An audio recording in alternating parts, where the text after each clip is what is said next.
निर्जला एकादशी। उद्देश्य सर्वकामना पूर्ति। तिथि मलमास की शुक्ल पक्ष की एकादशी। कथा। एक समय सभी पांडवों को धर्म अर्थ काम और मोक्ष प्राप्ति के लिए महर्षि वेदव्यास ने एकादशी व्रत का संकल्प करवाया।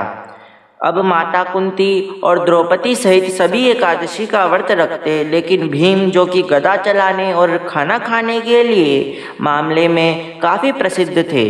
कहने का मतलब है कि भीम बहुत ही विशालकाय और ताकतवर तो थे, लेकिन उन्हें भूख बहुत लगती थी। उनकी भूख बर्दाश्त के बाहर होती थी, इसीलिए उनके लिए महीने में 2 दिन उपवास करना बहुत कठिन था। जब पूरे परिवार का उन पर व्रत करने के लिए दबाव पड़ने लगा, तो वह इसकी युक्ति ढूंढने के लिए उन्हें भूखा न रहना पड़े और उपवास का पुण्य भी मिल जाए। अपने उदर पर आई इस विपत्ति का समाधान भी उन्होंने महर्षि वेदव्यास से ही जाना। भीम पूछने लगे कि हे पितामह, मेरे परिवार के सभी सदस्य एकादशी का व्रत उपवास रखते हैं और मुझ पर भी दबाव बनाते हैं कि लेकिन मैं धर्म कर्म पूजा पाठ दान आदि कर सकता हूँ, लेकिन उपवास रखना मेरे सामर्थ्य की बात नहीं है। मेरे पेट के अंदर वृक्क नामक जठराग्नि है, जिसे शांत करने के लिए मुझे अत्यधिक भोजन की आवश्यकता होती है, अतः मैं भोजन के बिना नहीं रह सकता।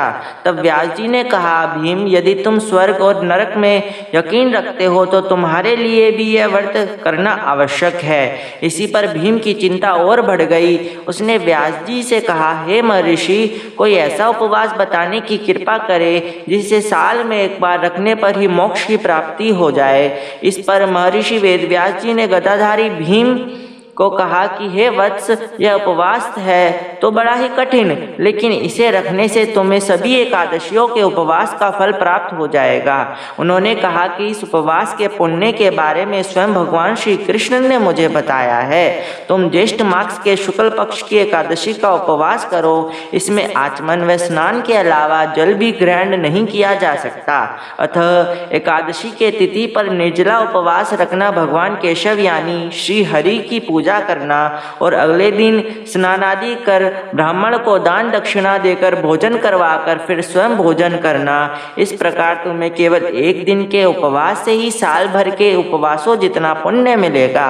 महर्षि वेदव्यास के बताने पर भीम ने यही उपवास रखा और मोक्ष की प्राप्ति की।